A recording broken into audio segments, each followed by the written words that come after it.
By the way, this is the September meeting, unlike last month's August meeting, which got labeled September. For those of you who were here last month and called me out on that, I was a little brain dead. This is the actual September meeting. Next month is Adobe Max. I believe it's the 17th and 18th, 19th, maybe sometime around then. It is free to sign up for online. You do have to pay if you're going to go in person. Highly recommended. We talk about it every month. You know, you should totally at least do the online free stuff. That's how I'm going to be doing it this year, just because I can't get away because of work. But yes, Adobe Max is a great thing. If you can go in person, totally highly recommended. One other thing I kind of wanted to talk about real quick, something that I came across. I had not heard of this, but I kind of want to throw it out to the group just because I think it's really interesting, and I really hope and pray that this technology reaches Premiere Audition soon. Has anybody heard of Project Shasta from Adobe? Nobody. Okay. So I can't show it to you because I haven't been able to access it yet. So Project Shasta, I guess, was something that Adobe, I think, did one of their tech demos at Max one year. And basically, like, let's say you take your phone and you go out and you record yourself in a park, you know, and you're like walking. And so you've got all the noise around you, you know, maybe birds and traffic and just that, you know, crappy kind of sound you'd get from your cell phone as you're recording video. What Project Shasta does is, and we all know the kind of what the audio kind of would sound like if we did that, right? I mean, it would sound not great. Project Shasta is this thing where you can put that audio into this thing and it will spit out like audio like you're hearing me talk right now through a microphone. It like completely cleans it up. And yeah, I saw those head moves. I saw those like, whoa, wait, what? Yeah, I'm not kidding you. Google, I would try to show it to you right now, but I don't want to try to find it. But just Google Project Shasta Adobe. And there's a guy that did a YouTube video that kind of demos it. And I was like blown away by this tech. If you go to the site, it asks you to sign up to be allowed into, I guess, the beta program for this thing or to have access to it. You know, I submitted my Adobe ID. I have yet to hear back. I'm hopeful that, you know, I'll get into it at some point and I can start playing with it. But, you know, this tech sounds amazing. No pun intended.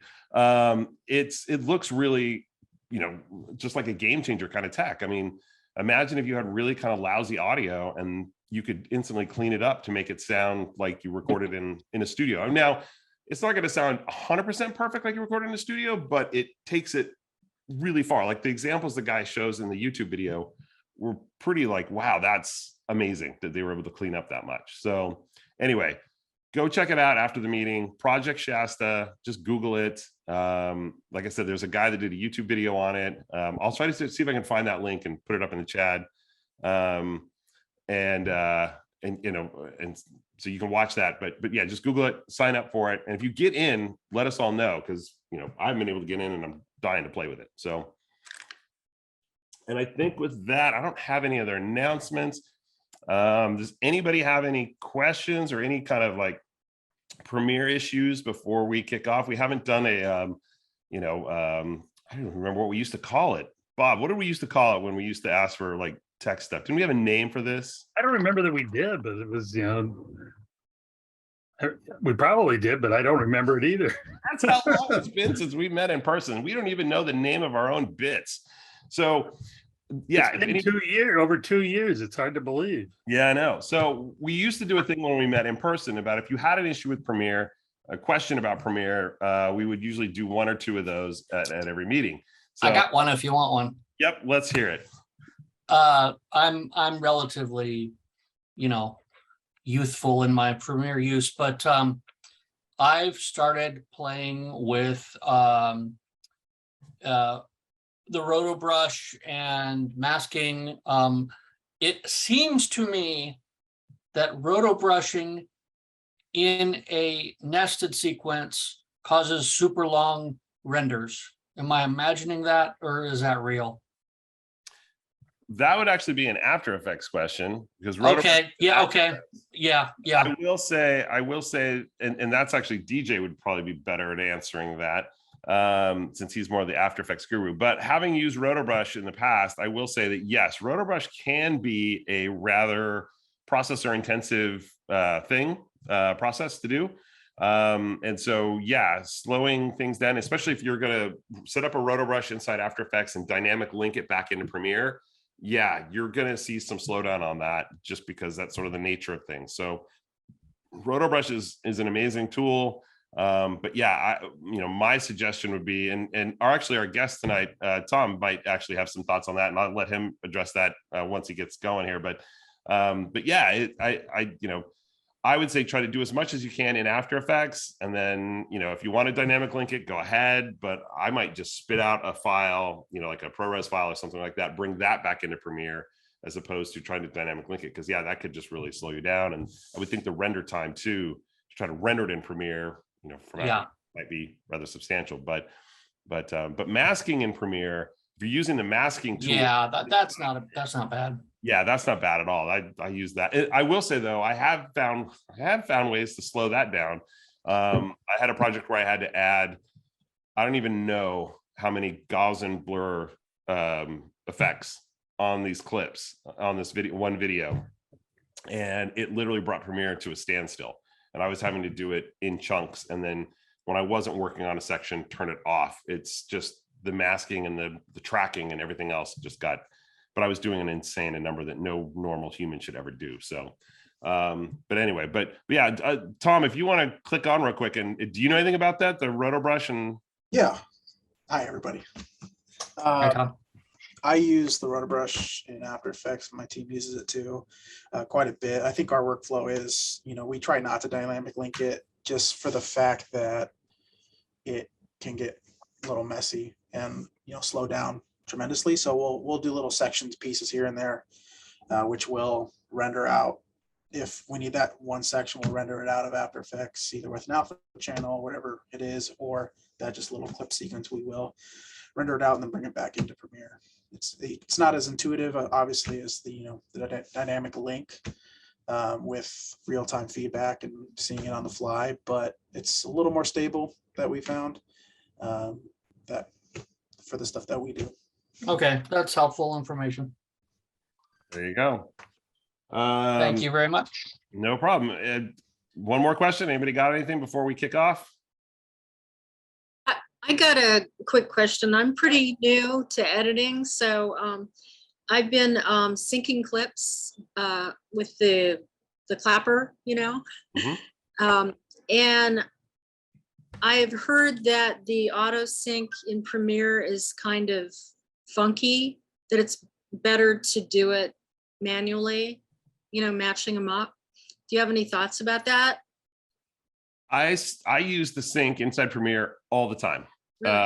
And I haven't had any issues with it. So there's two real ways to do it. And unfortunately, I don't have my edit laptop with Premiere on it that I'm using to do this. So I can't kind of go through that. But basically the two ways that you can do it are, you can just do it manually per clip. So as I'm sure you might've done, you lay one clip on top of another clip, and then you put the audio underneath it. You kind of highlight all those clips, right click and choose synchronize. And then it'll give you that drop down where it wants to ask you, do you want to do it by a marker? Do you want to do it with audio or time code or whatever? Mm-hmm. I usually choose audio. Choose whichever audio track has the cleanest audio, because it sort of wants to reference. So it'll give you like audio 1, audio 2, audio 3, or a mix down. Mm-hmm. I find the mix down seems to take the longest to sync, because it's sort of looking at all the different audio tracks and then trying to mesh it together that way. Whereas if you just sort of pick one, it's sort of like your reference track. So I usually pick the loudest ones. Okay, audio 1 is the one I want to go with. And then it'll use that as the reference and sync everything up to that. So that's one way to do it. The other way to do it is, and it's a little bit more complex, but you can sort of throw all your clips, just select all the clips in the bin, Mm-hmm. right click on it and choose create sync audio using the multicam feature. And then using the multicam feature in Premiere, you can then sync all that stuff. It's not quite as good as Pluralize, if you're familiar with that. Pluralize is an app from Red Giant, and Pluralize, basically you just sort of throw everything on a sequence, put it in Pluralize, and Pluralize will go through and figure it all out and sync everything up. And it works really, really well. But if you don't want to pay for that, and Red Giant is a company that I used to love and I'm now having some issues with. But the multicam thing inside Premiere is a great way to sort of batch synchronize a bunch of clips, and then you get this multicam sequence. And you know what? I'll tell you what, if you have questions about it, you're struggling with it, you know, I don't know the way we'll be able to do it next month, but definitely if you can wait, Yeah. January, the next meeting, I'll try to do a quick demo of how that works. Okay. You know, and if you need it before then, like, hey, I'm working on something and I need help now, reach out to me, you know, whenever, and I'll put something together and I'll walk you through it and try to help you with that. But Okay. yeah, Great. I use that synchronized inside Premiere all the time. And it's, there's been I mean, I'm not gonna say it's 100%. There are every once in a while, it's like, what the heck? This is so not in sync. But every once in a while, you know, it weirds out, but 99% of the time it works fine. Okay. Good to know. Thank you, Eric. Mm-hmm. All right. Well, okay, so I'll just tell one quick little story. That thing just reminded me of something. So I don't know, it was 2020. And for those of you who don't know, I'm on Twitter all the time. You can find me at Eric Addison. And I was, you know, at the end of 2020, as most of us were, I was kind of bored in just wanting to see people. And so I stupidly decided to throw up a Zoom link on Twitter just to sort of see, like, you know, hey, why don't we just all get together and just let's all hang out? And most of the people that I connect with on Twitter are all post-production people. So that's how I assumed would sort of get on there. A lot of my friends who live all around the world and things like that. So I did it one day, like it's like a Wednesday afternoon. I said what time I was going to open it up. I opened it, let's say it was 2:00, open it up at 2:00, open the Zoom room up. The first 10 minutes, I was bombarded by stuff like what just happened. Somebody starts sharing their screen and it was like porn. And then it was crazy. I didn't even know what happened. I had thought about shutting it all down. And then I just cleared everybody out of the room. And then finally people that I know started to show up. And then after that, it kind of calmed down. But everybody would come in and be like, you have no idea what the first 5 to 10 minutes of this thing was. I will never do that again. And yes, I will never throw a Zoom link out to the public again because it did not end well. It was quite humorous, but yes, anyway. All right, on that note, let's start this meeting. So I don't have Tom's bio in front of me, but I'm just going to say that Tom, I believe, if I remember correctly, you do motion graphics and video production editing for the San Diego Padres. Go Padres, they're playing the Dodgers right now, by the way.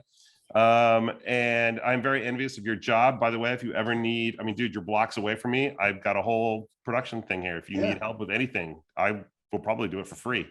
But anyway, he does amazing work. I know that because I'm a season ticket holder and I see it every game I go to. So he is going to talk about the workflow that they do. He's going to show some stuff on how they create their work for the Padres in After Effects. If you've been to a Padres game, you know what I'm talking about. It's amazing stuff. And with that, Tom, I'm going to turn over to you. If I left anything out, please go ahead and fill in the gaps of your bio. But no, it sounded great. Thank you. Yeah, hey guys, thanks for joining. I'm very thankful to be here and really appreciative to be asked to join. My name is Tom. I am the senior motion designer here at the Padres. This is my 8th season here at the team. I love it. I started in 2015 as a graphic designer. Actually, I went to school for graphic design, Cal State San Bernardino, where I got my degree. Then I got a second degree at Platt College, actually, where you said you had your meetings in 3D animation, kind of melding my love for animation, movies, storytelling, XYZ, and wiggled my way through the graphic design realm here into the production realm, where I sit now as the senior motion designer. So I don't know if you guys are familiar with sports and sporting events, but me, myself, and my team, we are responsible for creating all the in-game assets that are shown on the video board, as well as social media, commercials, anything that is needed to, elevate the entertainment and drive the Padres brand home. I'll actually share my screen right now. Let me see here. Back to Zoom.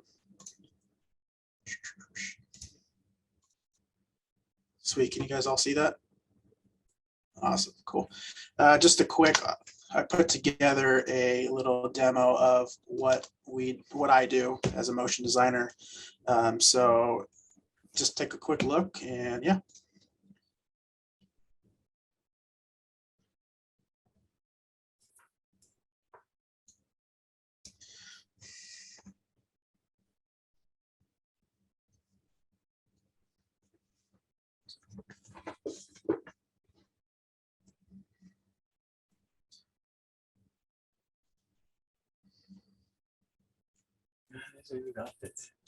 I think I forgot to tell you to share your system sound as well. So if there's audio Oh. with it, but hey, you know what? It's You know totally what? fine because if it's copyrighted music, YouTube's going to flag us for it. So It's not copyrighted, but it's not important music. So okay. sorry about that. See Yeah, no, the that's my silence, bad. but this is a collection of, stuff I've done here at the Padres, mostly motion design. I also do editing, filming, XYZ, all in the Adobe suite.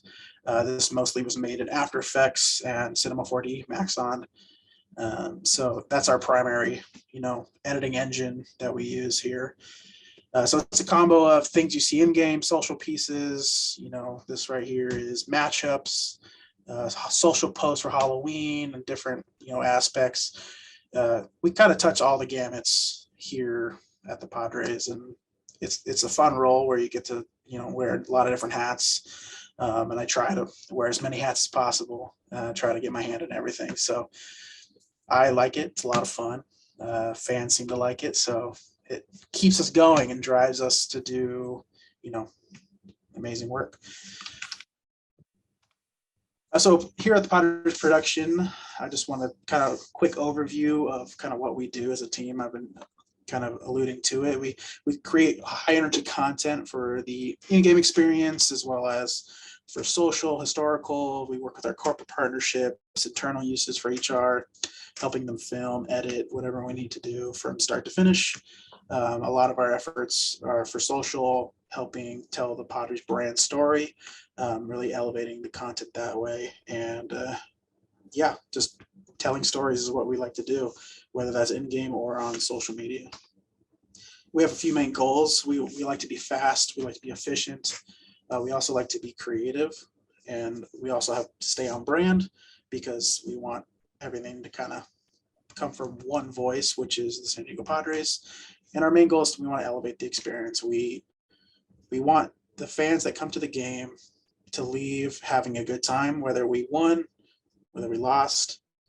We are highly regarded as one of the best in-game experiences in sports. And we like to keep that with the videos that we edit, the in-game experience upstairs, all the stuff that they show on the board, off the board. It's all works together and we're, a piece of that brand. A few things I want to talk about before we dive into a few things in After Effects, where hopefully I can show you guys kind of a projects that we work on and maybe build a little something that we would do for an in-game experience. I want to talk about quickly spring training. For those who aren't familiar with Major League Baseball, they have a spring training which is held in middle of February, end of February, where the teams go and kind of it's like their practice time before the season. So during that time, we go out with the team once they get there for a few weeks where we can capture all the content we need for the entire year. So a lot of pre-planning goes into that, obviously. And a lot of it starts basically right after the season ends. We start tweaking things towards the end of the season, testing things out, kind of brainstorming what we might want to see next year. This year's a little unique because we're pushing for a playoff, so all of our attention is focused on that currently. But once that turns over, we'll have a few weeks off and then we'll get right back into spring training and we really hit the ground running once the new year hits. So like I said, once they get out there, we have usually like a 2 to 3 week window. Sometimes we spread it out where we go and we capture all the green screen content, all the interviews. And then this year in particular, we went back for a full week of what we called our gladiator shoot, which was we built a tent in the parking lot. We hired a company to help us set up all these lights and video screens, which I'll show you next, all the planning for that. And then after that, we return to San Diego and we start editing, and it hasn't stopped since then. It's a constant wheel and it's a long season and we're winding down. So we're all feeling it, but it's a labor of love and we're all passionate about it. So that keeps us going for sure. So I quickly want to talk about spring training and the planning process. A lot of it went into helping our ownership buy in to help spend the money to elevate our content and get it to a place that would impress the players, impress the team off the field, the fans. So I was tasked to kind of come up with, along with a few of my colleagues, of what it could look like if we had these two giant LED screens projecting content behind our players. So I went to Cinema 4D, quickly, mocked up in real world scale what some of the boards could look like, and just threw in some rough edit content from the year prior, so our ownership could see and buy in. They did. They bought in on it. We kind of had to rough out what the vision could look like, and the different gladiator shots, different hero shots. What could we use for the entire year and kind of have it live on? And a lot of pre-planning went into that, and they bought in on it. So once we got there, we hired the company to set up the screens. I spent many weeks and months preparing content, editing pieces that would play behind the players. We found it to be really successful. We could edit things on the fly there, render them out, put them through the machine that they were playing the videos off of. And yeah, it turned out really good. You can see some of the imagery here on the screen that our photographer captured of just the grand scale next to one of our players. And Manny Machado was not a small person. So having these towering, video screens behind him with the graphic content that was made was pretty impressive. Tom, a quick question. Could you Please. break out how much of this and who does the creative ideas, and how much of it is the process of implementing those ideas? Yeah, so we did everything in-house, aside from hiring a company out of Florida. Actually, we worked with them before to build the actual set, and we gave them the content. Our team filmed everything. We filmed on the Red Raptor, and we have a Red Gemini cinema cameras that we shot on. So we pride ourselves. We try to do everything we can in-house. So it was a lot of planning. We have a lot of players that we had to run through. So it was focusing on what players were our key gladiators that we called them, and we would develop more content for them, and then kind of trickle down to everywhere with the minor leaguers, where maybe they just have their name up like that. And then it's really the job of, like, we all work together, but we have executive vice president, and we have a director above me who we kind of all work together and kind of pre-plan, like, who is coming at what time, and we just have everything loaded up. And once they enter the tent, we can shoot them for, sometimes we have as little as 10 minutes to we'll be lucky for 45 minutes with some of our key players. So who comes up with the artistic design? Mhm. I guess that's probably more my question. Oh, sorry about that. Yeah, so it's a big collaborative effort. We have, like I said, meetings towards the end of the year. People present, like, what kind of we'll do some inspiration digging, and we'll look at different things we've seen online, maybe different sporting events, things we are influenced with, social media, on TV, anything of that nature, things we've seen around. We'll compile those, and a bunch of our editors will maybe do some test stuff that we will review and kind of nail down what the look is for the year. We also work really closely with our graphic design team to kind of have elements that we use for video and for still and still creative. So kind of working hand in hand on what's the brand going to be, like, for the projects of the year. And it kind of doesn't shift too much from year to year. It did shift in 2020 when we revealed new uniforms. We were blue and white, and we shifted to the brown and gold colors. So after that, we've kind of been a consistent grungy look. Just how do we take that? How do we elevate it every year? And it's a big collaborative effort. But I would say myself, my directors, all the editing team have a hand in pitching ideas. We pride ourselves on being very collaborative here. One quick question, or two quick questions that I Yeah, had. of course. Just out of one is kind of about the project or this concept itself. Mhm. Is like, who, how many concepts did you all come up with before you arrived at this one, or was this sort of, because I know you said it was like a group effort. So did you come up with 3 or 4 different concepts and then pitch those, or was it like you all worked together, came up with this one concept, and then tried to pitch that? And I guess the second part of that question is, how high up do you pitch that to? I mean, are you pitching it to Peter Seidler, or is it just or who kind of has the final say on what you all go with? Yeah. So to answer your first question, this actually went really smoothly. We all I think it was a UFC fight back, end of 2021. We saw for their intros, they used kind of a long tunnel of video walls. And we're like, that would be really cool if we did that. We don't really see that kind of scale happen in other teams. A lot of teams use like lights and like light tubes and green screen. So we started with that small initial idea where we all saw this fight separately. We came like, this would be really cool if we tried to pull this off.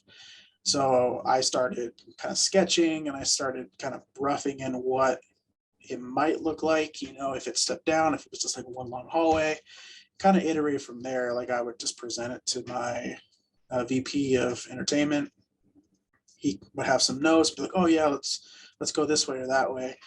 And then to answer your second question, it does go to the top. It eventually reaches the top because they have to approve it. They have to approve that this is cohesive with the brand. They have eyes and everything. So Eric Rubner and Peter Seidler really, champion what we're doing, and they trust us in the fact that we're not going to do anything to make it look, make the Padres look in a bad light. And then once, we get spring training, we'll bring them into the tent. They're usually out there for a few days. They can see what the efforts have resulted in. So it's that trust and that buy-in from ownership that really helps us elevate next year and the year previous, or in future years too. We can really push the envelope on concepting what could be different and really be creative. So all of that, let's go to the next one. So I'll show you, we always kind of try to iterate our show opens for the year. This is the latest iteration of that. You're not going to hear any audio. It's copyrighted anyway, so I muted that for you. But you can see, our elements of the tent behind them, really drawing into the grunginess of the player, really good angles, low angles, get that hero shot mixed in with the game footage that we've been collecting throughout the year to really drive home, the high energy that is required to like get these players pumped, get the fans pumped. Using game footage is really important in what we do because we want to tell the story, and our story is, we play baseball on the field. So any high energy moments, we try to, log those and use them in as many videos as possible without overusing them, obviously. But it's really a blend. You can see we started more in the tent, we moved more to the game footage. It's really how do we keep the energy up, keep the energy going, and really get the game started with this show open. And then I have just a little sneak peek of, the timeline for this piece. We really try to cut to the music here. It really helps us keep pacing, and we work better with like knowing like, okay, this is how much time is allotted with the music. Let's cut to the beats to that. And really, what creative way can we get from point A to point B, driving the story through the music narrative. We use a lot of, sound effects to hit the key moments. We use Envato Elements is one of our main download platforms where we get a lot of our assets. Really cool sound effects, templates if needed, overlays, XYZ. It's a good resource. But yeah, it's pretty straightforward. Nothing too crazy out of the box here. There's a few After Effects comps in here. Let's see if I can go backwards. I'll just pause it here. So like a lot of, I think we talked about rotoing. This is kind of a similar vibe to it, where I kind of had to rotor out a player and, did a little texture treatment on top of it where kind of overlaid it back on top of the video. Just try to play around with that style, that cut out paper style. Thought it was pretty successful. we like to use it, but we don't like to overuse it. So we like to sprinkle it in there. Yeah. Another thing I want to talk about, was anyone have any questions about the show open before I move on? I actually had one quick question. Sorry, I'm Great, asking please. quick questions. No, I'm please just do. totally curious. So you guys build, if I understand you correctly, you build like that timeline right there, you build sort of at the beginning of the season. Mhm. Okay, so we trade for Juan Soto, Josh Bell, Hader, those guys. How quickly are you guys updating? I mean, because I went to the game, I think the second game after we got Soto, and he's already like, in some of the stuff, if I remember correctly. Yeah. So is it like, does he arrive into town and you guys like, here, sign your papers, do all this stuff, and now get over here and we got to shoot you because we got to get you in stuff, 100%. 100%. That's the nature of the game. We have a lot of call-ups that come in last minute. Granted, they're not all at the caliber of Juan Soto. And thankfully, he came around the trade deadline. So we try to have one show open kind of in the beginning of the year. We'll do a different one towards the second half of the year. So we had to kind of replan. So yeah, it's basically the first day they're here. We'll plan, say the game is at 6:40 is our usual start time. We might get them at 3 p.m. in our studio downstairs. We have to shoot them photography, shoot them on green screen. And then it was my job to kind of comp them in, as you see here, into some plates that we took from spring training. And I used Super Comp from Red Giant Universe to or the VFX pack to try to match as closely as possible to that atmosphere. But yeah, we have a quick turnaround. We have to make headshots.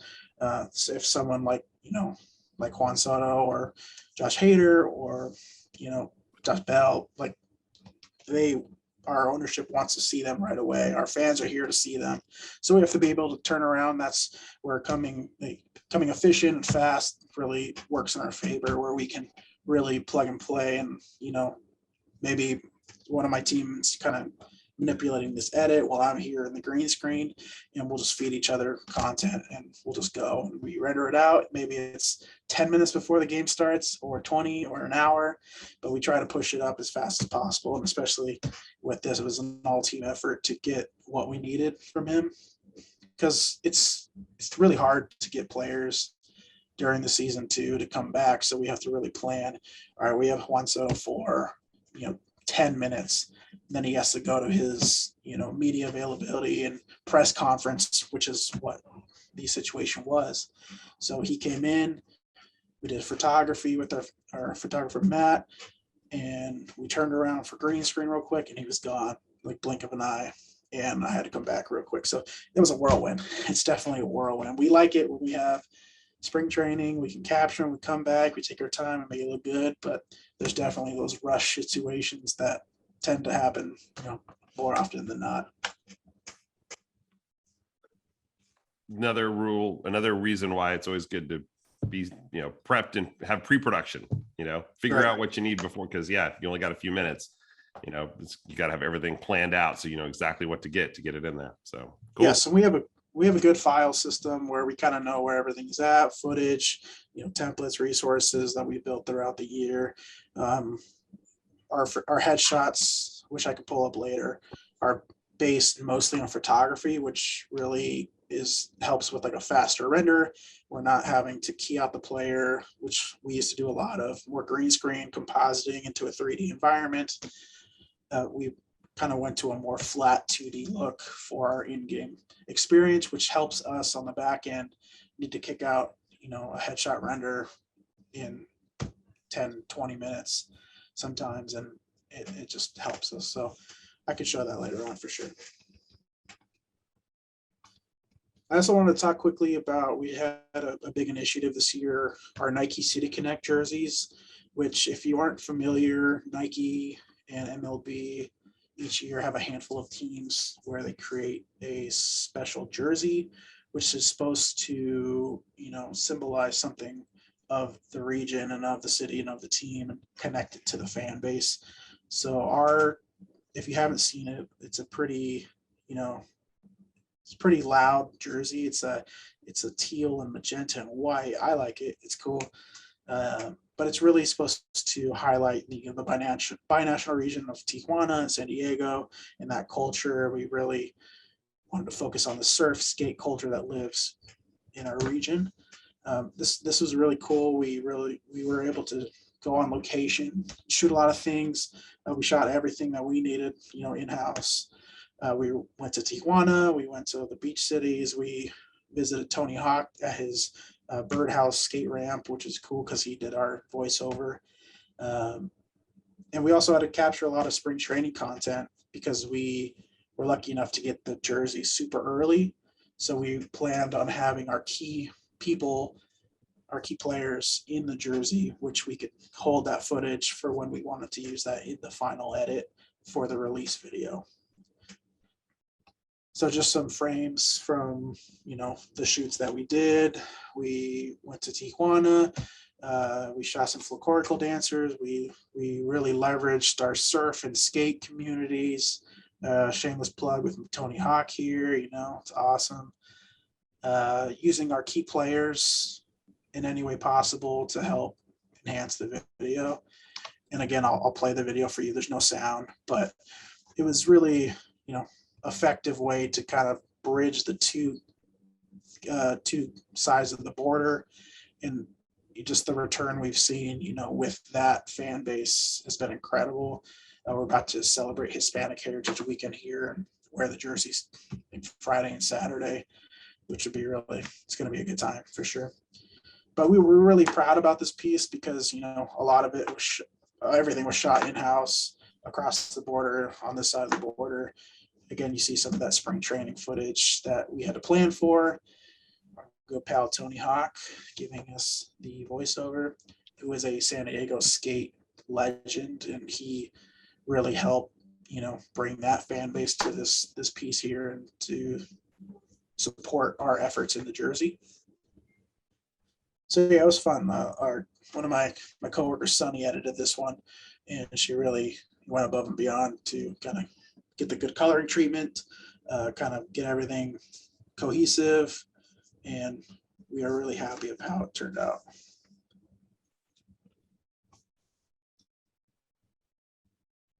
And our fans really responded well. And that's all we care about, is telling a story and connecting with our fans. Here's a look at that timeline too. Again, it's not really anything crazy. We did license Oye Como Va from Santana for this piece, which was really cool to kind of work with his team and edit the track. They had to prove everything, so it was cool to see the back end for that. But again, it's pretty straightforward. No crazy editing techniques. We had some audio pieces in there for syncing audio, like we were talking about earlier, from the tents where we would capture audio and sync it back later. Yeah, it was really effective, and we really loved it. I like the Super 8 kind of feel that you have. Yeah. The open and the close, even like there's the little quick like flash frames, like right. That just saw, that kind of thing. That's the vignetting around the image and stuff like that. Was that an effect that you guys dropped onto it, or? Yeah, it was just the post effects. Again, we use the Red Giant suite. Okay. So that's just, I think, one of the Universe plugins. I think I've seen that Universe as well.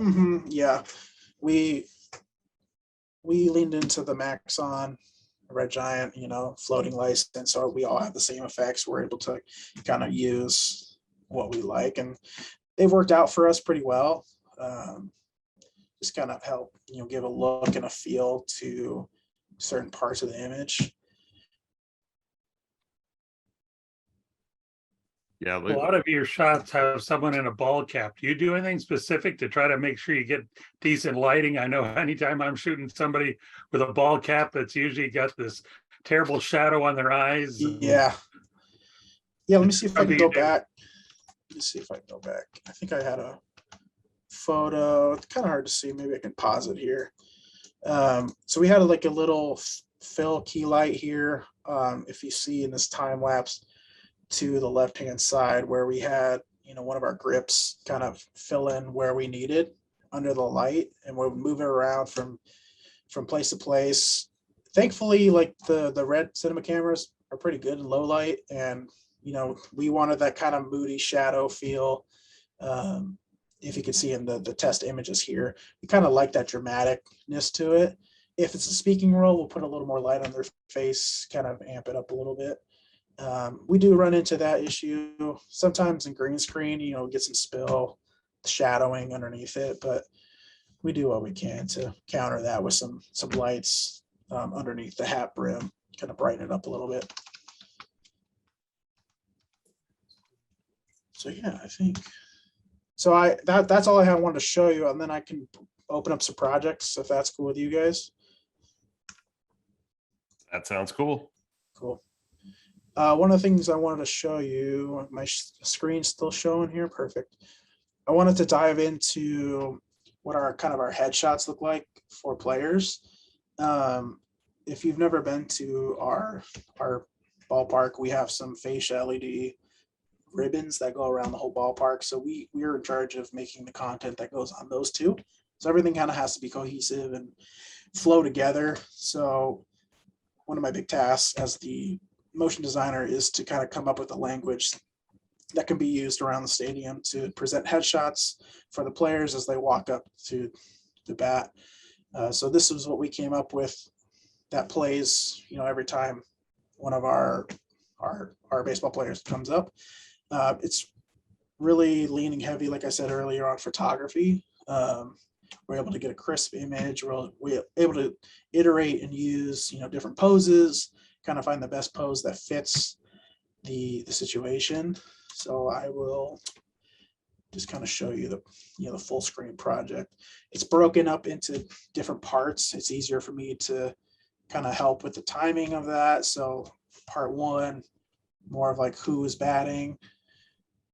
Moving into part two, you reveal the imagery of the player. We like smiles here too. We're a happy team, so we want to, you know, show the best part of our players. Kind of some interesting transitions. We've used kind of this arrow throughout the year as a consistent piece that we tie in with everything and kind of grungy arrow look. For me, it was more about like, how do we creatively, you know, introduce text, and how do we creatively use different assets like his signature or have him come on a certain way, you know. So really using, let's see if I can dive in here. Different ways to pop on the text using opacity and keyframes that way. You know, we try to elevate it each year. And I think it was pretty effective. You know, it's kind of that grungy look, keeps it moving, keeps it floating. You can see here, I didn't finish the sequence because I knew, you know, I would go to part two at this point, kind of pre-planning that way. How many of those elements are built in-house versus are, because you talked about you using Vado and you've got Universe and things like that. So are all the things that we're seeing there, all those little elements, the little line, squiggly yellow line under his autograph, things like that, is that all custom built by you all? No, so a lot of this stuff is wool. So this line here in particular is a download from Envato. I think it's one of their animated brush packs. We do that for ease of use. It's just, you know, I could build everything. If I don't find it, I'll build it. You know, I'll do a quick search first. If I can't seem to find it, I'll go on the back end and either hand animate it and keyframe it, or just do some line animations with some rough in and, you know, different ways to achieve that look. But if I can find it and someone else did it, and, you know, that helps me out with my workflow and keeps me going, I'm all for that. So like same with like the, you know, the splatter over here, you know, that was just a splatter pack, kind of modified it a little bit with some textures and glows and kind of pop it a little bit more. Using some masking on the players here, you can kind of see there's a bunch of different layers over top of everything, where I kind of, you know, we'll mask out some of the player to reveal some glowing edges, just to give a little something extra than just a photo popping on screen. And I use a lot of pre-comps. I don't know if you guys are familiar with, you know, the power of pre-comps, but you're able to put all your effects on top of this, and then once you edit in your pre-comp, it'll translate to everything that you have that in. So I'm a big fan of, pre-comping, planning where the eye line's going to go. That way, if I need to iterate, like I said, I have 10 minutes to turn around a player real quick. I'm able to drop him in the same vein that I had the player previous, and it'll update, which is really helpful for myself. Or if I'm not able to do it, another one of my team members can jump on and knows where to place the photos, and it could still look like it's coming from one voice.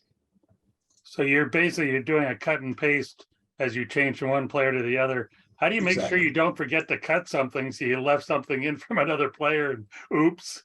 It's all yeah, it's happened. That's why we have multiple eyes on things.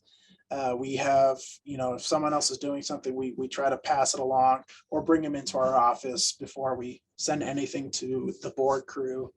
That way we minimize the mistakes as much as possible. But we have a plan. You could see here, if I can, in the player photos, we try to just kind of take what we need and replace. So let's see, I have an old player in here. So I'll find the same pose that I had. So Nabil Prismat, one of our pitchers, and Juan Soto, I will just replace that comp in here, resize him to what I need to. And we get the same kind of general poses with each player. That way, when you come back in here, it just updates to Nabil instead. It's obviously going to go to Juan Soto, but if we have 7 poses, we really make sure our photographer gets the same 7 poses for each guy. That way we know, okay, once we cut them out, we're going to put them in there and it'll be fine. But there is some slip ups. Sometimes we try to catch them as much as possible.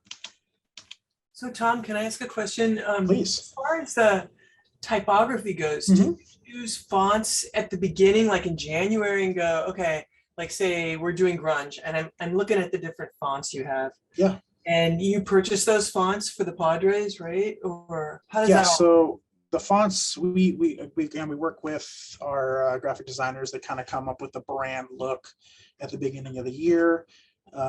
This font here is Acumen, which is a part of the Adobe Fonts library. So it's easily accessible for our team to use. So we kind of come up with maybe one main font that we can use, and then we'll have maybe an accent font that I don't think I used it in here, but it's more of a grungy font called Pure Heart. We'll use that more on social media as an accent, be like Padres win, the win will be in the grungy Pure Heart. And it's really about using it cohesively throughout every piece of branding content, that it really feels like our font and we can use it in different ways. We like this Acumen because it has, different weights to it. We can really call out, different aspects to what we want people to see. But it's bold, it's, legible on our board in the stadium. So yeah, we decide on that pretty early on. We typically try to keep the same fonts from year to year if it's working for us. If we've used it for a few years, we'll maybe consider switching to something else. But that's really, conversation with our marketing team, and a lot of our assets use the same brand fonts. So if that's were to happen, it's a conversation that happens at the beginning of the year, and we use it throughout. Does that also include the fonts you use on the jerseys and the like? The jerseys is a different font. It's a custom font. We have that access to. See if I can kind of see it here in the Soto. It's called the Friar jersey font. That was established back when we unveiled the new uniforms in 2020. That was part of the jersey. It was designed by a designer, and the font was given to us. So we use that very sparingly. We use it every now and then if we have a jersey mock-up, or if we want to call attention to for it to look like a jersey. But again, we use it very sparingly. We try to keep that for special occasions. I had another question too. Yeah, please. The color, that must have been a huge transformation to do the Nike. Wow. I mean, if you're used to using a certain palette and then you Wow, you really changed. How did Yes. you manage all that? It was really refreshing, actually, Yeah. if I can be honest, because if when we're using the brand colors over and over again, which our brand colors, as you can see here, are brown, gold with white, it can get a little tiring. So when they told us, hey, you're gonna have magenta and teal, we're like, oh, that's different. What can we do with that? So we really wanted to amplify that, actually, which, if you go back to our edit, it was, we tried to throw it in as much as possible. You would shoot something and maybe recolor it to kind of match what we were doing. Like when we had the low riders, although they weren't the exact color, they kind of still had that teal. We had a white one, we had a pink one to kind of match the flavor of that. So it was really difficult, Yeah. honestly, to like at first, but then you kind of embrace it. You kind of learn to love it. And if you come to one of the City Connect games in the ballpark, we try to transform it with our in-game look, with our, our signage, some of our signage changes, and it's so starkly different that it works. It works really well for our brand. Some of the other teams that I've seen are very, very similar to, their branded colors. And after talking to some of my colleagues on those teams, it's like, yeah, it's cool, but it's not too different. And then they look at ours like, oh my gosh, that's starkly different. So it's definitely fun to work with. Did you ever consider maybe at the beginning of the year choosing an additional color for that year, or something like that, where you could get a little bit more of something and that you might enjoy working with? Yeah, it's really not. I think the reason we don't do that is because the Padres as a brand is so much bigger than ourselves, and we're trying to build, a legacy with the team, and we're just a piece of that. So, if that is the case, we'll introduce color here and there. It's not to say we won't use color like on special occasions. Thankfully, like our team, say we're doing like a noise meter or something like that, we can go off brand for that. We can make, specialty, fun, creative graphics that don't need to typically stick to the brand, but we will maybe use the brand fonts. We'll use that to kind of keep cohesiveness that way. If there was to be like an accent color, that I think that would come more from the top of like marketing. They have an idea, they want to try this, maybe they'll test it out, but we try to really keep to the brand as the Padres brand, which is brown and gold as our primary colors. People have wanted those colors to come back ever since they were like our original colors. They were, telling us all the time on social media. So they were really excited when we did bring it back. So we really want to drive that home for all the content that we do make. I was one of those that wanted it to come back. Yes, there we go. We heard you. Very much so. So yeah, that was just a quick look. Again, so I kind of brushed over using the different photos. I lay it out in different compositions that I know, okay, this will be the ending photo. So the kind of the player has to, let me see if I have like a template, like a ghosted photo where I put in there, it's not going to render, but it'll help me line up like, okay, the head needs to kind of go in this general position. And then I'll go back and forth and I'll, look at it when the final slide ends. So say it starts over here, I'll go back and forth like, okay, that's a little too far. I need to go adjust it a little bit more, back over. That's what helps me with the photo on the back end. It kind of helps me line up things. And I don't know if you guys know how to do that, but so right here, it's just a referenced kind of image. So if you ever wanted to do that, so say I unguide this layer and I go back, you're going to see Tatis show up here, but if I go into the photo set and I right click in, I hit guide layer, that kind of just tells After Effects like, hey, I just want you to reference this. I don't want you to bring it to any other compositions that I'm working in. So it helps me and my team line up, what I plan out for the player to be in the back end. I guess it's important you make sure everyone's head is the same size. Yes. And when it's 120 feet big, it's a lot bigger. So you want everyone to kind of be on the same eye line. I learned that the hard way sometimes when I was first starting out, like, oh, it's huge. I noticed over on the right side, the Diamondbacks logo, the Braves Yeah. logo.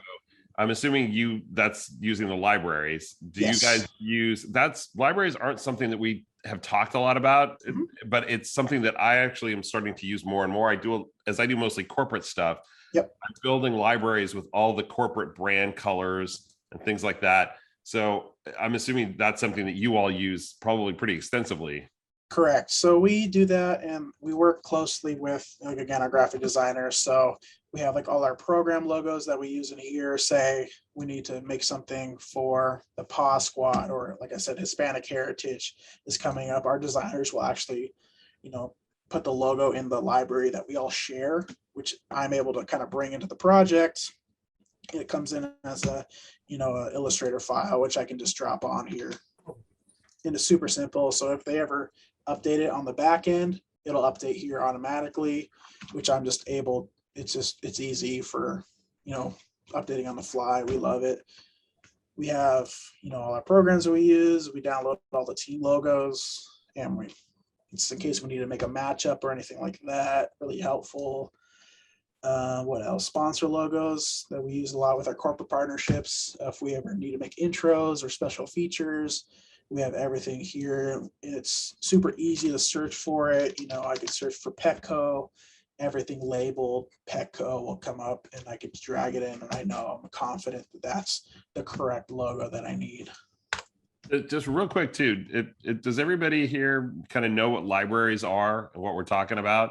Because if you don't, let us know, and maybe Tom, you can kind of briefly talk about what libraries are and how they work. Yeah. Anybody? So maybe just go ahead. I'll just quickly say it. It's kind of, it lives on the cloud with your Creative Cloud subscription. You can go into your Adobe Cloud Manager, and you can upload assets, and it'll cross-platform, bring them into your Adobe product. So like, I can open the same library panels in Premiere and use the same logos, use the same colors if I need to. It's really handy as a cross-platform tool, and it makes it easy to transfer logos back and forth. You can save color palettes too. Like, I save specialty colors here, like of our brand colors. These were just colors I found. I needed a special hamburger color, so I think it was Adobe Cooler. I downloaded the palette, I put it in here. So yeah, and then I can go back in Premiere, and I can find those same libraries and just use what I need to. Yeah. And then if it ever updates, it'll update cross-platform. Yeah, if you're not using library, I mean, it depends on what your workflow is and the kind of work that you're doing, but libraries are really, like I said, I don't think I fully exploit them for what they can really do, the power that they have, but they are a really great, handy feature to have. Yeah, like we have our whole bank of signatures here. They come in as PNGs of all our players, and we really work with our design team to get all those assets, and they're really good at updating it as they make new logos. They'll update it in there. We can search for it. Or if I don't have it in there, I'll be like, hey, can you throw XYZ logo in there? Because I need to make a full screen graphic for it. And they'll do that. It's in there instantly, and it shows up. And you can share it with whoever you want. So like, we have one central library, and we share it amongst our team.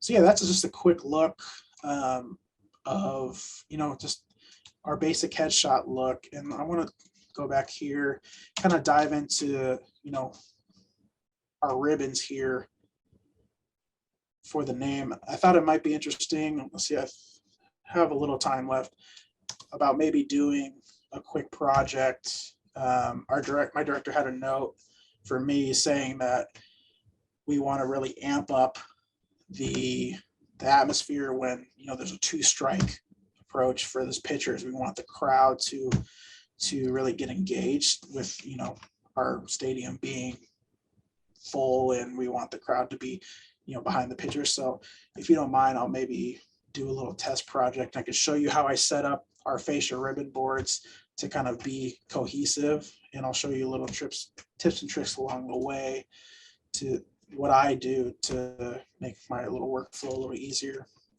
Sounds good. So I just opened up, we have template projects that we use when we ever start like a new project. So if we start a new Premiere project, we have one file system that we copy and paste. We rename everything that we need to. We'll open it. It has our video aspect ratios, our timing, whatever we need. My After Effects comp has all our ribbons, our sizes already in here. It just makes it a lot easier than having to build things over and over again if we're using the same sizes and the same output output ratios. You know, we have a bank of that stuff. So someone say something, sorry. No. So you can't see it here because there's nothing on the timeline, but I have in one composition all these different pre-comps that are the sizes of the board. So you can see like our third base outer board is, you know, 5,088 pixels by 72 in comparison to our left field board might be, you know, 2616 by 114. So they're kind of all over the place. But there's some tricks that I do to help, you know, make everything kind of fit together nicely. So what I'll do is I'll typically start left field because that's right under the scoreboard. I'll kind of use this as my base, kind of expand upon that. So the goal with this project is, like I said earlier, our pitcher has 2 strikes on the batter. Upstairs, they want to hit a button, which will activate these ribbons. That says 2 strikes, and we want it to flip to say like, get loud or make some noise, fans, something to engage the fans. So what I'll do first is I'll go to my text tool and start out by saying strike. That might not be like what I want. So let's go back. Oh, here's that other font you were asking about, like that kind of grungy font, Pure Heart. We're not going to use that here, but shut up. Let's see. So we have all our, like I'll just type in our brand font, which is Acumen. I'll go to one that we like to use. We use the condensed a lot, the semi-condensed, kind of that feel. So I think ultra black might be cool. Put it in the middle. So like I said, we want this to say 2 strikes, but what I'm gonna do to make it easier for myself is I'm gonna put it in this composition with all my comps, and I'm gonna make a new text layer that says 2 strikes.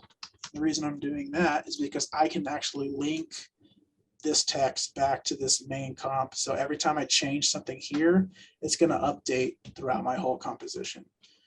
So the way I go about that is I will take my little tab here for the all ribbons. I'll drag it to the bottom.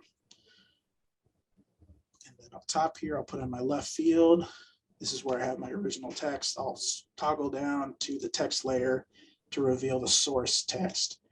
If you don't want to toggle down, you can also just kind of do in the search bar, type in source text, and it'll come up. So I'll do the same here. So I'll go down to this layer of the text, type in source. Excellent. So these are 2 of the same thing. So what I'll do now is in my layer for the ribbon, I'll take this little pick whip and I'll drag it to the source text. And when I do, it's going to update to 2 strikes. This way, when I go back here, and again, this is referencing the left field. Say I want to type something else, 2 strikes, it'll update automatically. That's really, I'll show you the power of pre-comps. That's really the basis of how we can iterate. Same with like the headshots. You know, I have it all set up the same way where maybe it's Juan Soto, but I need Brandon Drury. So I'll type everything out in order to update on the fly. Really helpful. So we'll just do some fun, you know, iterations here. We use another plugin called Animation Composer. I don't know if you've heard of that, but it's, you know, text presets and motion presets and transitions. We bought a license for it a few years back, and it's really helped us speed up our workflow quite a bit. If we don't have the time to, do it by hand, which we will, but if we need it in a crunch, we'll definitely use this. So I'll just toggle down to text transitions by character, maybe position rotate. I have a star here that I like. Let me see here. Overshoot position is the one on, so I'll just click enter, and it updates on the fly. Let's see if I can get this out of frame here. Perfect. So I just put that transition on, and it's going to pop up for me. 3 strikes. It's really handy. It's super handy, really. To just back to 2 strikes. Just so everybody knows, that's something that DJ previewed or showed the group, I don't know, a few months back at a meeting. It's from Mr. Horsey, I think is the name. Yeah. Mr. Horse. Yeah, Mr. whatever. Horse. Mr. Horace. I literally went out and bought that that whole set, or I got the free download, because DJ's advice to the group was get the free download, use it, see if you like it. If you do, that they have sales on the packs every once in a while. And so I waited, all the stuff packs went on sale, and I just bought them all. And I will tell you, it is game-changing kind of stuff for editing, because it really, the stuff that it can do is great. And like you just saw, it animates just with like a click. It's so great. Yeah, it's super editable. There's different, things I can change here, like the rotation, how far it comes down and up. It's really intuitive, and it has presets for After Effects and Premiere too. There's a little window for Premiere if you open it up there, and it's really cool with transitions, sound effects, pre-comps. It's handy. I would definitely recommend it for sure. All right, so let's zhuzh this up a little bit. So some things I like to do with my text is I'll toggle down the animate, and I'll go to tracking, which means kind of the spacing between the 2 letters. If I go like this, it kind of spreads them out, the kerning horizontally. So what I'll do is I'll set a keyframe, have it wipe on, and then kind of expand a little bit. This kind of gives a little motion here. We don't have too long to sit on this prompt because we want to engage the fans. So what I'm going to do is maybe a little faster. And the good thing with the Mr. Horace plugins, like if I toggle this TR in, which is like its transition in, it'll go faster for me too. It's super handy and useful. I like to open up the curves in the graph editor here and put a little, curve to this. So I'll go down here and click the easy ease in. Kind of what that means is it's going to ramp into it and slow towards the ending. Just gives it a little life to it. All right, so one trick I like to do is pre-comps. So like I said, so I'll take the text that I just made, I'll right click it, and then I'll go to pre-compose right there. I'll name it. I like to have my naming conventions the same for everything. So I'll start it with PC, just a little dash, and I'll just do 2 strikes. Or just do text, because that could change later on. Text 1. Great. Now that transfers itself into its own pre-comp, and it also, see where to go in the project. I'm gonna right click it, reveal source and project. Right now, I just missed it. So what I can do there is then I can drop it in to other compositions of my other ribbon boards. Say duplicate it a few times.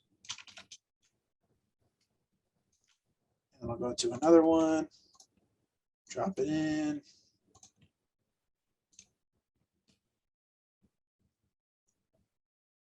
That sizing looks good. Our right field upper board, drop it in. And real quickly, without much work, I can go to my all comps ribbon. They're all going to show up just with, pre-comping really quickly. And again, I could change this. It's cool. And it changes to everything because it's linking back to that one composition, still retains all my animation. It's just super handy that way. So some things also working with our brand. I went ahead and started some, or I made some solids in here. So I just drag those in. I can do right click, transform, fits a comp, and it'll automatically comp it to my size here. Maybe I want that to animate on a certain way. The easy one is this linear wipe. What I'm using a shortcut here. Video Copilot has a shortcut called FX Console, and it's just a search tool, but it's a game changer, and I can't imagine not having it, honestly. Like it's just really fast. So you just, I think I'm on a PC, so control space bar, and I can just type in any effect that I want. So linear wipe and hit enter, and it will come into my composition. So I have just this linear wipe here. I'll spin it to go the other way. 270. There we go. It's because I want it to wipe from left to right. Tom, can you go Yes. back and explain how you get the source text to link to change all the course. other editions of it? I mean, how do you? Yeah, so I'll just do another example. So I will just make a new, oops, let me scale this down, get it out of the way here. I'll just make a new text, like test text, right? So that's just in my main composition. This is where I'll be doing all the editing when I come into the program. I can do it all in one place and I don't have to go anywhere else. So then I'll make a new, let me just make a new composition in itself. Here, I'll just put any arbitrary text. Hello. So what I'm going to do is I'll take the composition I want to go to, which is, it doesn't matter. It could be, you know, this is the comp I'm working in. So I'll drag this down here this time. Now I will toggle down, maybe give some more space here so we can see what's cooking. So this is the text I just typed out. I'll toggle that down to reveal the source text. And then I'll go back to where I'm going to be editing in that composition, which is this main thing. And I'll go to the test text. Or I could rename this layer too. So I'm going to rename this to change text here. Maybe someone else is editing this later on and they need to know where they're going to change it. Right. So then I'll toggle this down, reveal the source text in the text layer. And basically I'm going to be telling After Effects, hey, I want you to link back to this other piece. It's basically what it's happening. It's writing an expression to link back to that composition. So I'll reveal that in a second. So I'll take the pick whip here from the layer that I want to link back to the source area. Got it. And then I'll link it there. Got it. Thank you. Yes, of course. You can center things up. So what this is doing, if I toggle this down now, reveal the expression, it's just basically saying, hey, composition, look at this composition, all ribbons, which is my editing layer. And then you're looking for the change text here source, and it's changing it that way. That makes sense? Yes, definitely. Thank you very much. Of course. Yeah, it's really handy to like have different things. Like I'll have a first name and a last name and a number, and then I'll have one that says maybe first name in full or first name stacked, and it translates across the board. Like I can change multiple layers at once, and it's super handy. So back to this real quick, I wanted to put a little animation on this guy. So I'm going to start the transition at 100, just work backwards. It's going to reveal on. I'm pressing U to reveal my keyframes. Kind of wipes on. Oops, got to go all the way to 0.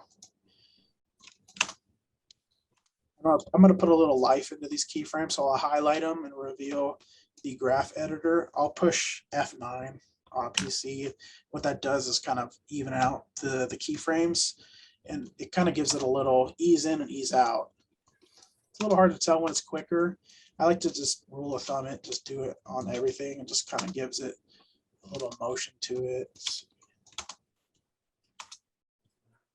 Maybe I'll mess with the timing a little bit.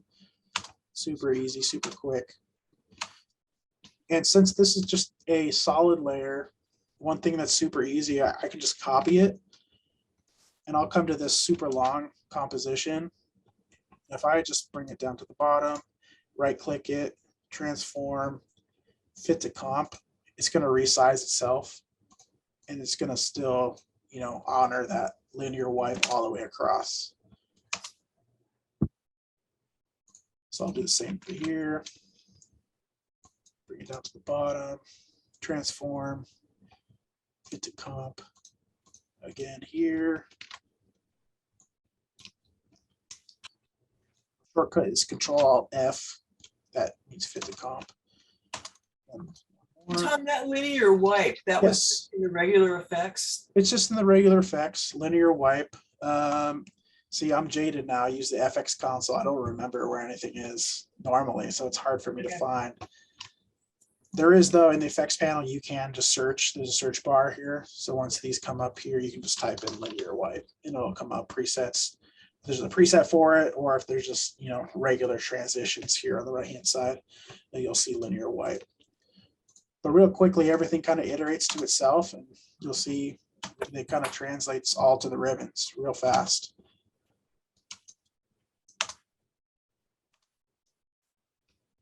So I'll go back. So once I make a change here, PC text, and this is my pre-comp text layer where I'm just working with the two strikes. Maybe I want some bold transition to another version of two strikes. Some things I like to do is I'll open up scale, kind of scale it up a little bit a few times.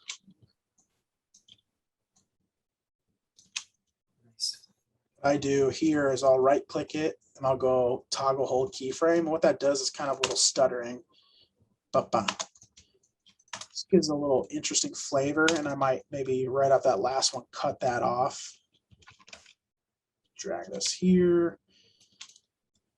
It's kind of, and I'm out. But what that does, again, it updates everywhere. But then I need it to say two strikes again. So maybe this time I will, right, again, two strikes. I still want it to link back. So what I can do is I can hit a U twice, and that'll reveal the properties of the source text. I'll hit U again here, reveal the expression that's linking back to the source text, and I'll simply copy and paste it. I'll activate the expression channel by holding Alt and clicking the stopwatch, and I can just paste it in there. And now it's the same thing as if I just linked it back. It's just copying and pasting to a different layer, which helps me stay organized. So what I'll do here is maybe I'll toggle down this animation, look at different animations I can do, maybe something with opacity. Sometimes I like to do a little opacity where I'll toggle down the range selector, and I can toggle this, you know, start and end point, and it kind of animates on with an opacity layer. Let's take it one step further, toggle down the advanced. I can randomize that, clicking that on. So when I come on here, it's gonna randomize the order that the opacity reveals itself. So we have our two strikes, animates on. So maybe I keyframe the opacity animation slider here, and I'll take that down, see how that feels. Two strikes. Great. Oh, a little off kilter here. So I'm gonna center the anchor point, and I'll just center it in my composition.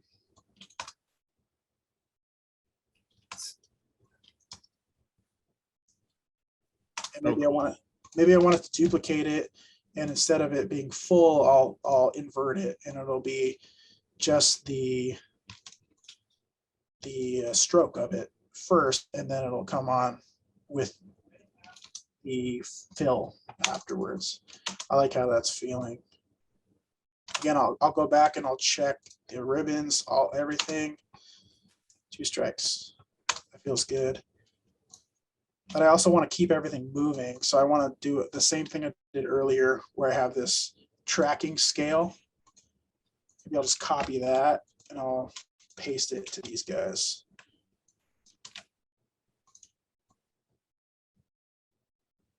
Yeah, it feels good. Maybe I'll move it a little bit further.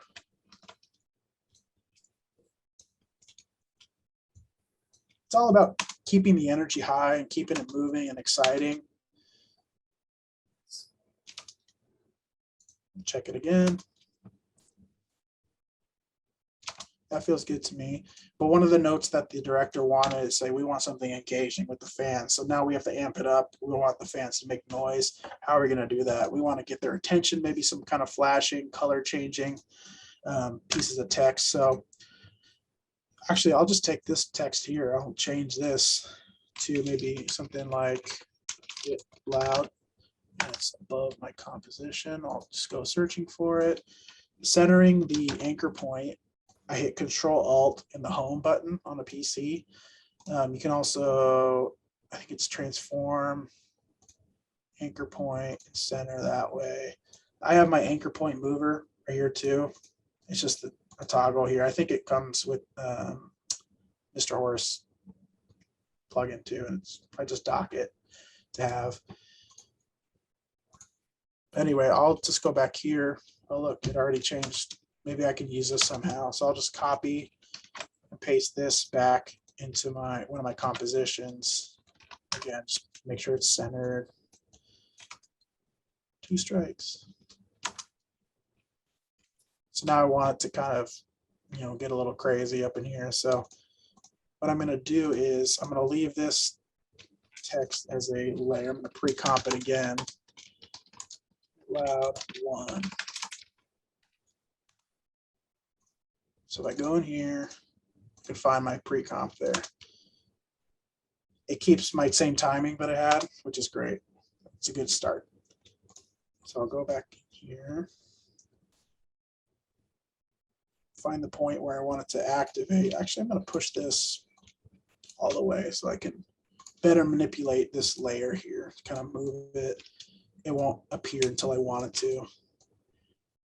All right, so let's change this color of the text. I'm going to use a fill layer just so I don't need to mess with this coloring. It can be whatever color I want it to be. It can be white, but I'm going to go back and I'm going to, search for the fill layer. Now I can get our brand colors. I'll just pick this brown right here. And then what I'm going to do is actually drop a gold underneath it. Transform. Fit to comp. Great. So we have a nice transition here. I kind of want it to toggle back and forth between our brand colors. So the way I'm going to do that is I'm going to just easily, I think I'm going to do it this way. I'm going to drag it forward. I'm going to split the comp. The way I do that is I hit Control Shift D. What that does is going to split at the playhead. It just breaks up the composition layer. And then I will drag these two above. And I'm going to switch this out for the brown solid. So I hit Control Alt Backspace, and that's just going to replace what I have in this layer panel to whatever's in the composition here. I'm going to change this fill to something gold. Real quickly, we have some kind of strobing effect that I'm kind of liking here. This feels good. Maybe I want it a little quicker. I'm just testing things out here. This feels good. So I'm going to cut these down just so I can, easily take a hand on these. And real simply, I'm just going to duplicate them and move to the top of my composition. Just going to stagger them, and then I'm going to copy them again, duplicate them, top of the composition, stagger them. So real quick, we got some kind of flashing element, you know, that's keeping it engaging. I kind of don't like the timing on that, so I'm going to move it just everything a little bit closer. Kind of gives it a little more energetic feel.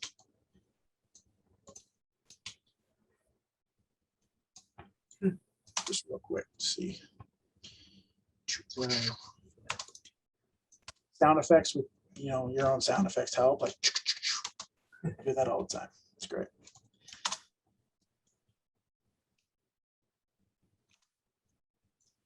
And what I'll do actually is I'll put these in its own pre-comp itself. PC, get loud, flash.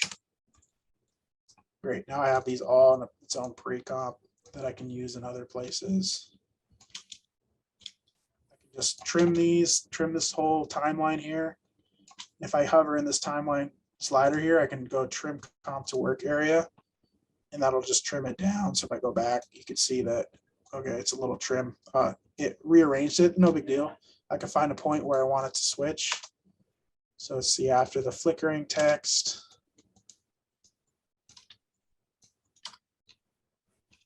Great, get loud, back in this area. But I have to put it in other compositions. So what I'll typically do sometimes if I have a full thing that I need to transfer to other compositions, I'll just take the layer and I'll just expand it a little bit. So I'll expand the height, expand the width, just so I know it's gonna fit and everything. And then I'll get all my solids, super easy. Right click, transform, fit to comp, and everything's back up at fitting. So now I can take these that I just made, you know, get loud flash, throw it in here. My timing's a little off, so I could just do this. I can just go back here, do my timing playhead, copy that, paste it. And I know I'm going to drag this to this area. I can expand this. I can put another layer behind it. I can do like a reptile kind of thing. I can do copy it. Super easy. Paste this guy.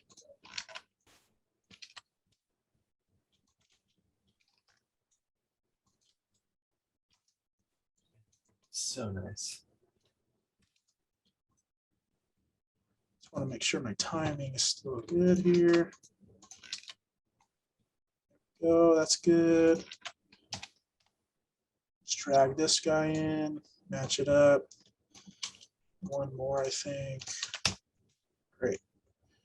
Just real quickly, it's all about iterating. You know, when coming up with some fun stuff like this, it's all about, you know, what's going to be engaging.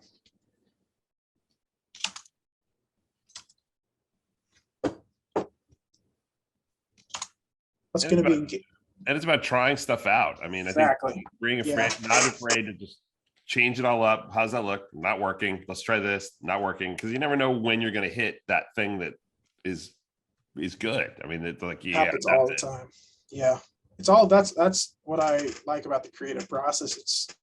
It's more about just getting things out there. You know, not being afraid to try it. It might work, it might not, but you're learning things along the way. And I always try to learn from doing little techniques, and I'll use them later. Maybe it didn't work out for this project, but it'll work out for another project.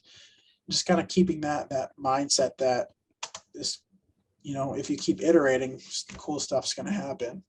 And again, since we set ourselves up for success, say the director comes back and say, instead of get loud, we want make noise. We already set ourselves up, so we can just change this. It really helps, you know, iterate on the process real fast, real quickly. And real instantly, you know, we're coming back with something, you know, that could work. You know, we just trim that to see what it looks like as a loop.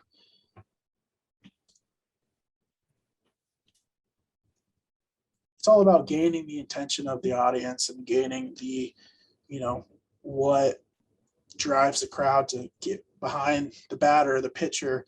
And, you know, we like the flash stuff. We like that, you know, the engaging elements. Do we use it all the time? No, but we use it in key moments to drive the narrative of the baseball game to really help, you know, the atmosphere. So yeah, those are just a few tips I had along the way.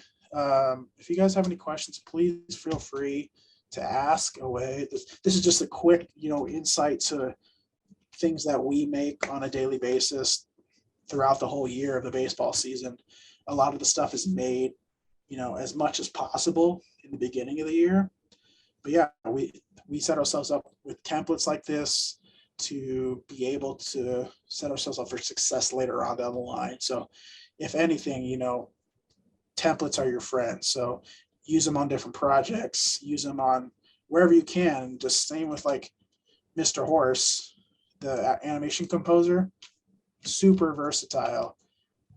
Like here, I'll show you another trick. Let me get this out of the screen, and then I'll show you another one that I like. Since I pre-comped everything, I could just make the transition here. This also really has some really cool like text effects. There's like some wiggles, different fun things. Let's see. It's this one. Yeah, there's some nuts ones here. Oh, this wiggly position. So I like this to use this one. It kind of keeps the text moving a lot. So I'll make sure my text layer is selected. Choose this little wiggly position, rotate character, and it'll break up the text for me with the little wiggle pattern. That's going to look really cool, I think. So let's check it. Even when it's flashing, it's going to have a little subtle, a little movement to the make noise. So definitely look at some of those different plugins and stuff. There's some really cool things for sure. And a reminder too, and After Effects has like a whole bunch of like animation presets that it hasn't updated those since it initially shipped with them like 10 years ago. I think recently they did. The newest, or it's in the beta. I think it's coming. Oh, it's in the beta. Okay. So yeah. Some of the newer ones are going to be coming up here. Yeah, I was going to say, because they haven't updated those in a long time. But and I've used those things exhaustively, but they're, it's now to the point where it's like, those are my start point.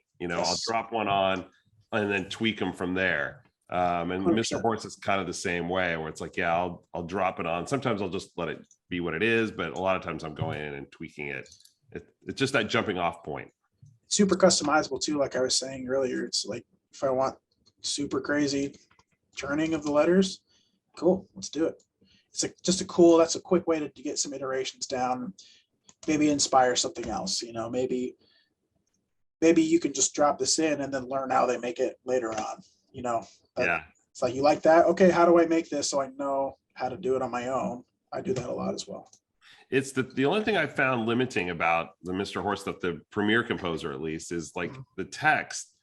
You have to input the text in their little thing. And a lot of times I have clients that will want me to change the color. So if I've got 3 words, 2 words are going to be white, 1 word's going to be green or something else.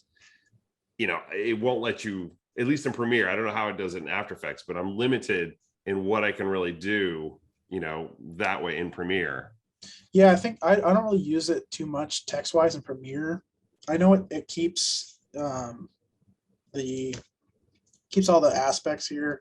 Like if you were to use it in After Effects, like I could change, make a different color, whatever I wanted to. If I selected one, I could change what. Oh, maybe not. Maybe I never had to use it. Look at that, Eric. You're teaching me things. Yeah, I didn't.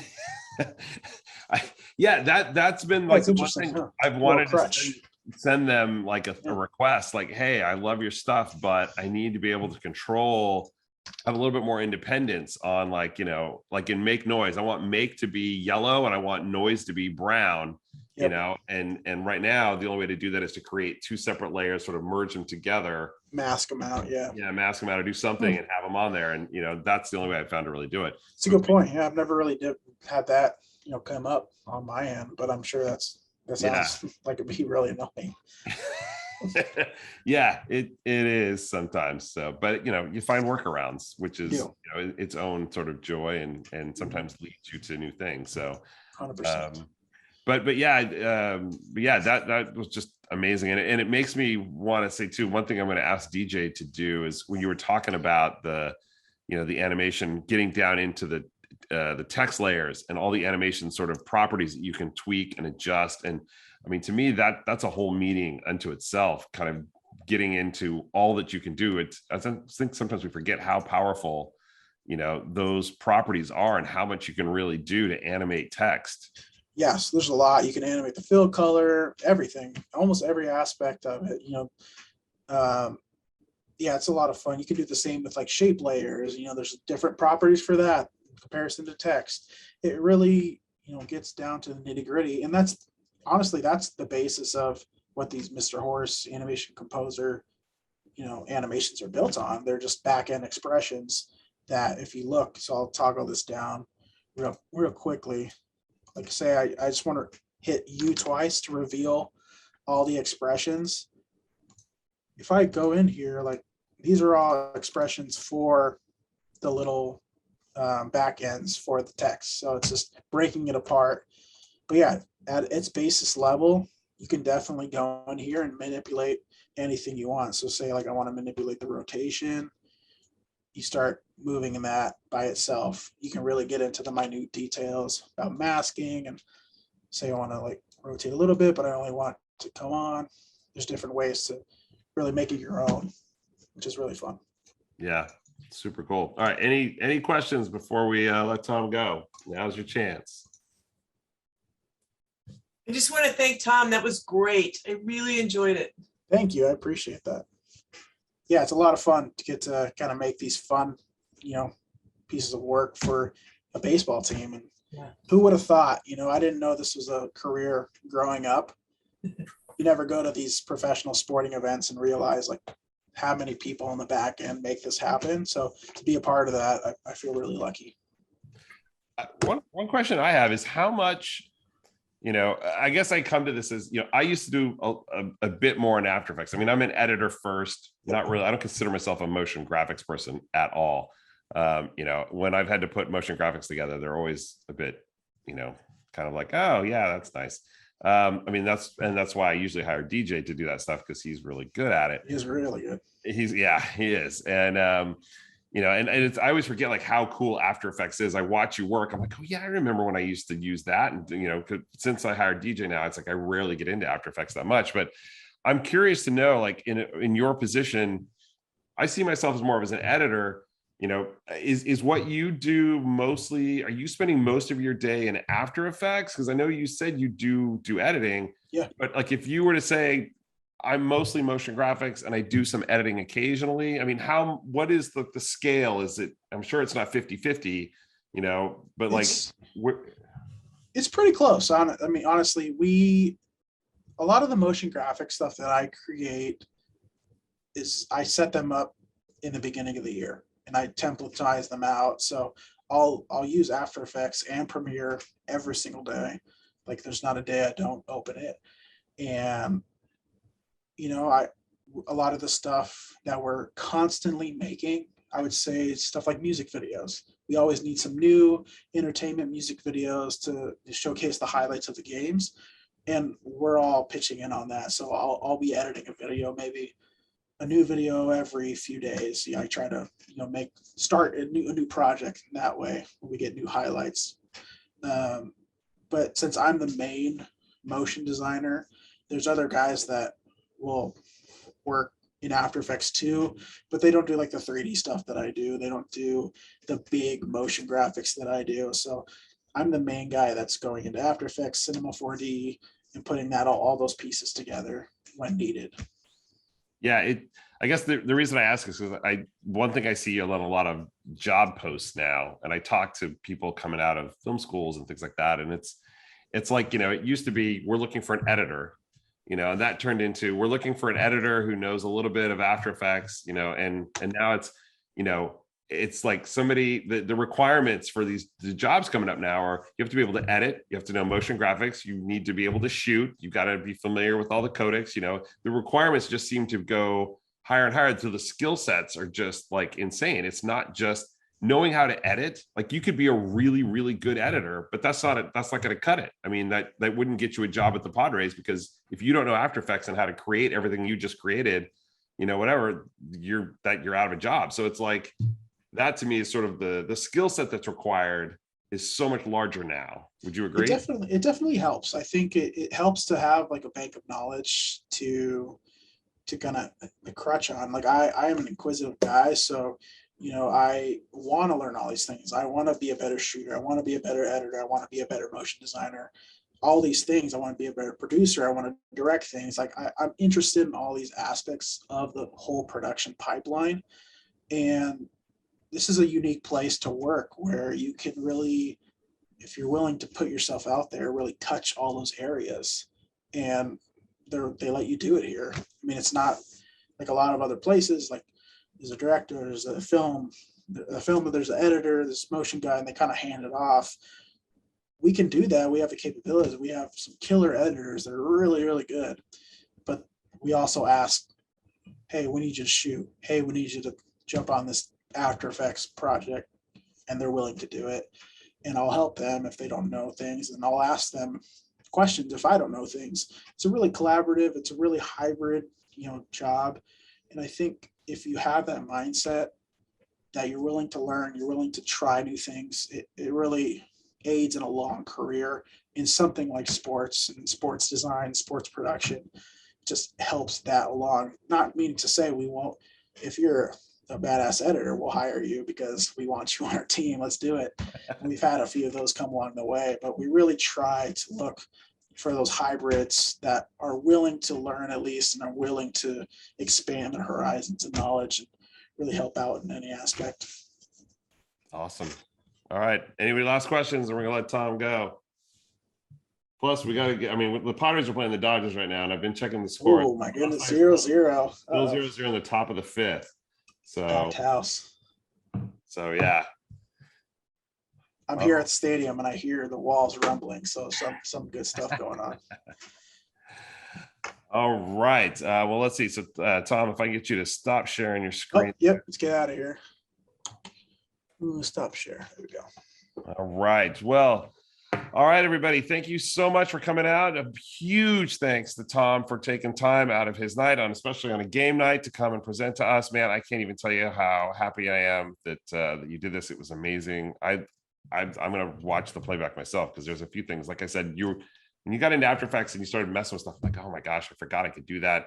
I actually have a project that I'm working on right now where I'm struggling. I'm trying to find something, an effect to do something. And I actually reached out to DJ and he told me he didn't know how to do it or told me there was no plugin. So I kind of try to figure this out. But let's figure it out. Yeah, well, yeah, I might send you an email tomorrow about that. And I will tell you, man, I would be happy. I would if you ever needed somebody to shoot B-roll at a game that you wanted to use for something, I will bring my FX9 over there and shoot for free. Okay. Awesome. Totally would do that. We just got some new FX6s and an FX3 for our push for the postseason, so we could travel with some new camera gear. So we're excited to use that. But if you guys ever want to come down, please feel free to email me. My email is thigdon@potters.com. I'll show you around the office. I'll show you around the production studio if you're ever in town. Oh, dude, yeah, I might take you up on that since I'm just a block away. So. All right, everybody. Well, just a reminder, next month is our final meeting of the year. It is the member showcase. So please send me, I will send out something where you can send your videos to watch. And so look for that in the next week or two. Again, huge thanks to Tom for taking time out of his day. That was an amazing presentation. Can't thank you enough. Thanks for having me. And we will see you all next month in October. Bye, everybody.